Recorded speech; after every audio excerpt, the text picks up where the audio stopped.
मित्रों, पिछले वीडियो में हमने देखा कि किस प्रकार महाकाली अग्निदेव और देवी गंगा को श्राप देती है, जो उनके लिए वरदान बन जाता है। अब आगे पार्वती महादेव से कहती है, महादेव, जिन्होंने हमारी संतान का विनाश कर दिया, मैं उनका वध तक नहीं कर पाई। यदि मैं अपने ही संतान की रक्षा न कर सकी, उसका प्रतिकार न ले सकी, तो जगत माता कहलाने का मुझे कोई अधिकार नहीं है। हम अपने संतान के साथ कैलाश लौटने वाले थे, परंतु उस संतान का विनाश हो गया और उसको नाश करने वाले स्वतंत्र घूम रहे हैं, उत्सव मना रहे हैं। मेरे संतान का नाश करने वालों को अपने कर्मों का परिणाम भोगना ही होगा महादेव। इधर शुंभ निशुंभ और तारकासुर तीनों उत्सव मना रहे थे। तभी वहां शुंभ निशुंभ को मृत्यु देने महाकाली आती है, परंतु वहां तारकासुर आ जाता है। वह कहता है, मैं इनकी ढाल हूँ महाकाली, तुम मेरा कुछ नहीं बिगाड़ सकती। अगर कर सकती तो उसी समय कर देती जब मैंने तुम्हारे संतान के 6 टुकड़े किए थे। तब भी तुम एक अबला, एक असहाय स्त्री बनकर देखती रही।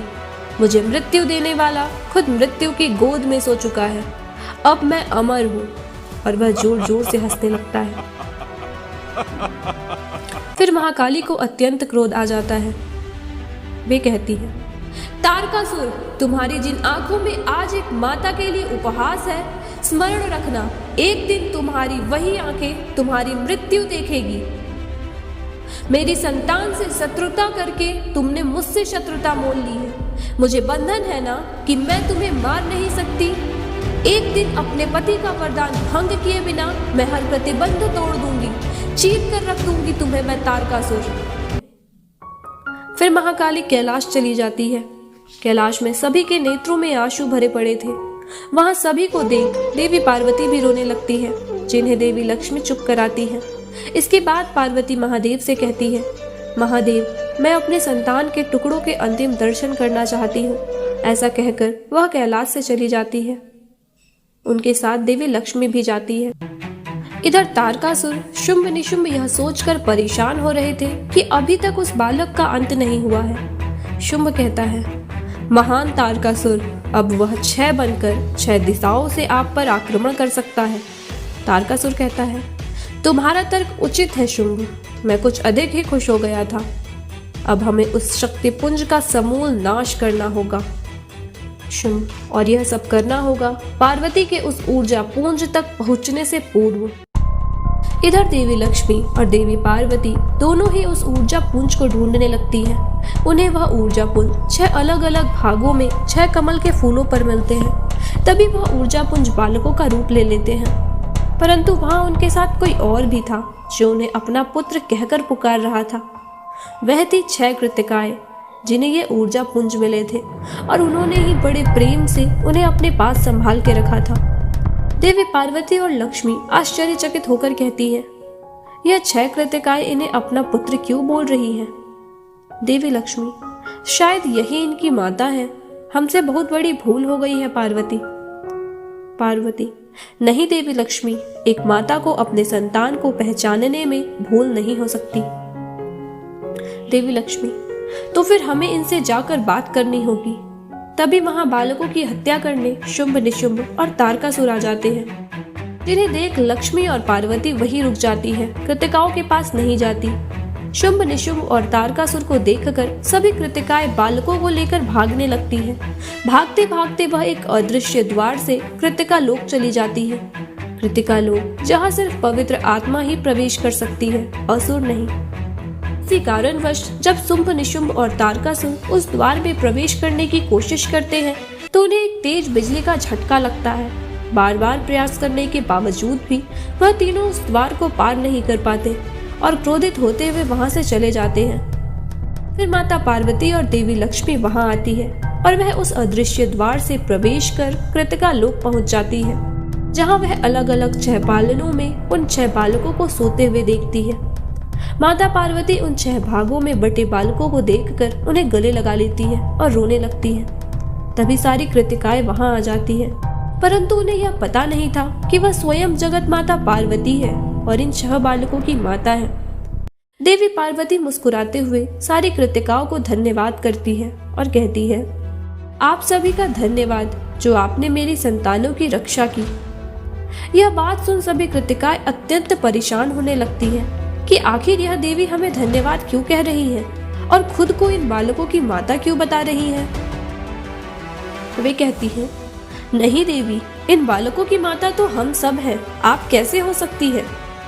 तब माता पार्वती दोनों हाथ जोड़कर उन कृतिकाओं से विनती करती है और कहती है, यह मेरी ही संतानें हैं, मैं अपनी संतानों को पहचान सकती हूँ, कृपया आप इन्हें मुझे सौंप दें। इस बात पर दोनों में बहुत ज्यादा बहस होने लगता है। एक कृतिका तो माता पार्वती पर वार भी कर देती है, परंतु उसकी वार का माता पार्वती पर कोई असर नहीं होता। मित्रों, जो स्वयं शक्ति स्वरूपा है, सभी शक्तियां जिनसे जन्म लेती है, उनका कोई भी शक्ति क्या ही बिगाड़ सकती है।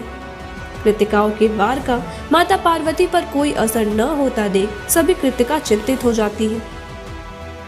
तभी माता पार्वती कहती है, तुमने हमारी संतानों की रक्षा की, इसलिए हम अभी तक मौन थे, परंतु यदि तुमने अब इन पर अपना अधिकार जताया तो परिणाम अच्छा नहीं होगा। फिर वहां महादेव आते हैं और सभी को शांत करते हैं। महादेव सभी कृतिकाओं को एक दूसरे से परिचित कराते हैं। कृतिकाएं कहती हैं, हमें माफ कर दीजिए जगत माता, परंतु इन बालकों की हमने रक्षा की है। यह सब हमारे अंश कब बन गए हमें ज्ञात ही नहीं हुआ। अगर आपने हमें इनसे दूर किया तो हमारे प्राण ही चले जाएंगे। मैं मानती हूँ कि आप इनकी माता हैं, परंतु जन्म देने वाले से तो पालने वाला बड़ा होता है ना। महादेव, आप ही बताइए, इन बालकों पर किसका अधिकार है। महादेव, इस समस्या का समाधान तो जगत जननी पार्वती ही करेगी। पार्वती, उचित है, इन बालकों की आप सब ने रक्षा की, इन पर आपका अधिकार है। यह सुनकर सभी कृतिकाएं अत्यंत प्रसन्न होने लगती है। तब माता पार्वती कहती है, परंतु यहाँ एक समस्या है कि केवल आप कृतिकाएं ही नहीं हैं जो इन बालकों पर अपना अधिकार जता रही हैं, कोई और भी है जिनका इन बालकों पर आप सबसे भी अधिक अधिकार है। देवी गंगा। तभी वहां देवी गंगा आ जाती है। वह कहती है, हाँ, अगर अधिकार की बात है तो इन बालकों पर सबसे पहला और अधिक अधिकार तो मेरा है, क्योंकि इन बालकों को सबसे पहले मैंने संरक्षण दिया था। इन बालकों के प्रति सबसे पहले मेरे मन में ममता जागी थी। इस प्रकार इन पर सबसे पहला अधिकार तो मेरा ही है। गंगा को देख सभी कृतिकाएं आश्चर्यचकित रह जाती हैं। नारायण कहते हैं, इस प्रकार तुम 6 और गंगा और पार्वती कुल 8 माताएं हैं जो इन बालकों के ऊपर अपना अधिकार जता रहे हो।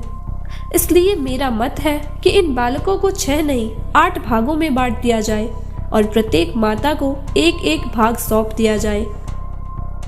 सभी कृतिकाएं रोने लगती है और कहती है, नहीं नारायण, आप यह कैसे अनर्थ वाली बात कर रहे हैं। हम ऐसा नहीं होने देंगे। एक माता भला अपने संतानों के टुकड़े होते कैसे देख सकती है। एक घटनाक्रम में यह बालक 6 भागों में बटा, अब जानबूझकर हम इसके और टुकड़े नहीं होने देंगे। यदि आपके पास इस समस्या का यही हल है तो हमें ये स्वीकार नहीं। फिर महादेव कहते हैं, जहां कुछ क्षण में ही आप लोगों को इन बालकों से इतनी ममता हो गई कि आप इनके टुकड़े होते नहीं देख सकते, इनके बिना जी नहीं सकते, तो आप स्वयं सोचे, एक माता जिसने स्वयं इन्हें जन्म दिया है, वह कैसे अपने संतानों से अलग रह सकती है। वह कैसे अपने अंश को खुद से अलग होते हुए देख सकती है। तब सभी कृतिकाएं कहती है, हमें क्षमा करें माता पार्वती, हमसे भूल हुई। हमने ममता में आकर इन बालकों के बारे में आपसे ऐसा कहा, हमें क्षमा करें। हम यह बालक आपको सौंपते हैं। इसके बाद देवी पार्वती उन 6 बालकों को जोड़कर एक बालक में परिवर्तित कर देती है और उसे अपने हृदय से लगा लेती है। मित्रों, आज के लिए बस इतना ही। हम मिलेंगे आपसे अपने अगले वीडियो में। तब तक के लिए अपना ख्याल रखें। जय महाकाली।